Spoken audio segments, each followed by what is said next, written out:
ఎక్కువగా నవ్వేవాళ్ళు, ఎక్కువగా నవ్వించే వాళ్ళు చాలా వాళ్ళ లోపల ఒక డీప్ పెయిన్ ఉంటుంది, డీపెస్ట్ పెయిన్ ఉంటుంది అని చెప్పి చార్లీ చాప్లిన్ గారు, మిస్టర్ బీన్ గారు వీళ్ళ లైఫ్ల గురించి కూడా చెప్తూ ఉంటారు. మీరు దానికి ఏం చెప్తారు? దాన్ని నేను వ్యతిరేకిస్తా అండి.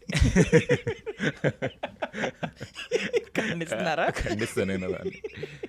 ఎందుకంటే డెఫినెట్లీ చార్లీ చాప్లిన్, చాలామంది కామెడియన్స్లో డీప్ పెయిన్ ఉంటుంది. ఆ పెయిన్ నుంచి వాళ్ళ అబ్జర్వేషన్స్ నుంచి ఫన్నీగా ఉంటారు వాళ్ళు.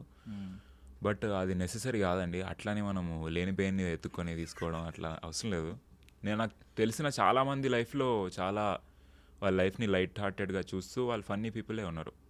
అట్లేం అవసరం లేదు. డీప్ పెయిన్ ఉంటే maybe different kind of humour వస్తుందేమో, మేబీ బెటర్ హ్యూమర్ వస్తుందేమో నాకు తెలియదు. ఓకే. బట్ పెయిన్ లేకుండా కూడా బతకొచ్చు హ్యాపీగా. మీకైతే పెయిన్ ఏం లేదు ఇప్పటి వరకు? పెయిన్ అంటే అప్స్ అండ్ డౌన్స్ ఉంటాయి, బట్ దాన్ని నేను ఏదో మోయను ఇట్లా నా హెడ్లో. నేను మొత్తం నా స్ట్రగుల్, డీప్ పెయిన్ అది దాచుకొని బయటకి అందరికీ కనిపించనీయకుండా నవ్వుతో కప్పి వేస్తూ అదంతేం లేదు.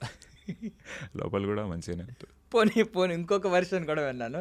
ఇదేంటంటే ఇలా ఎక్కువగా నవ్వించే వాళ్ళు, లైట్గా చూసేవాళ్ళు లైఫ్ని, వాళ్ళకి ఒక మంచి డీప్ ఫిలాసఫీ ఉంటుందండి. బికాజ్ బ్రహ్మానందం గారిని తీసుకోవచ్చు. ఆయన పైకి ఇంత సినిమాల్లో కమేడియన్ ఆయన నవ్వుకుంటాం, కొంచెం ఇంటి నుంచి ఆయన సినిమా టైట్లే జఫా అంటారు, ఆ టైప్లో చూస్తాం. బయటకు వచ్చిన తర్వాత ఆయన అంత